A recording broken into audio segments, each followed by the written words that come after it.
শেখ হাসিনার সরকার পতনের পর বিভিন্ন মামলায় এখন পর্যন্ত ১৩১ ভিআইপিকে গ্রেফতার করা হয়েছে। সেই তালিকায় সালমান এফ রহমান, ব্যারিস্টার সুমন থেকে শুরু করে বহু মন্ত্রী প্রতিমন্ত্রী রয়েছেন। তাদের মধ্যে ১০৮ জনকে ভিআইপি বন্দী হিসেবে বিশেষ সুবিধা বা ডিভিশন দেওয়া হয়েছে।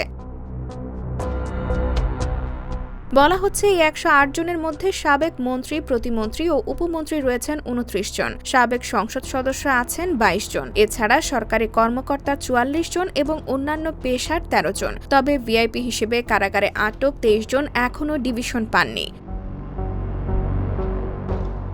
সাধারণত ডিভিশন পাওয়া বন্দী একা বা একাধিক বন্দীর সঙ্গে থাকতে একটি কক্ষ বরাদ্দ পান। সেখানে খাটে, জাজিম ও তোশকের ওপর চাদর বিছানো থাকে, একটি চেয়ার ও একটি টেবিল থাকে, বন্দীদের জন্য আলাদা শৌচাগার থাকে। বন্দীকে প্রতিদিন একটি বাংলা ও একটি ইংরেজি দৈনিক দেওয়া হয়। সরকারের অনুমোদন সাপেক্ষে টেলিভিশন থাকে, আলাদা রান্নার ব্যবস্থা থাকে। নির্ধারিত বরাদ্দের টাকায় বন্দী নিজের পছন্দের খাবার তালিকা রান্নার জন্য বলতে পারেন। ডিভিশন পাওয়া বন্দীর তত্ত্বাবধানে একজন কয়েদিকে দায়িত্ব দেওয়া হয়। ১৫ দিন বা ১ মাসে স্বজনদের সঙ্গে একবার সাক্ষাৎ করতে পারেন।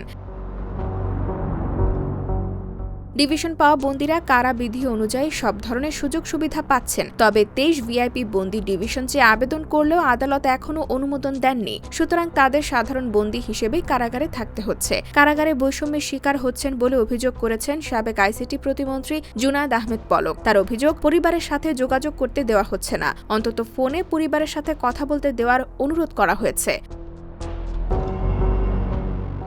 IBTV USA, new York.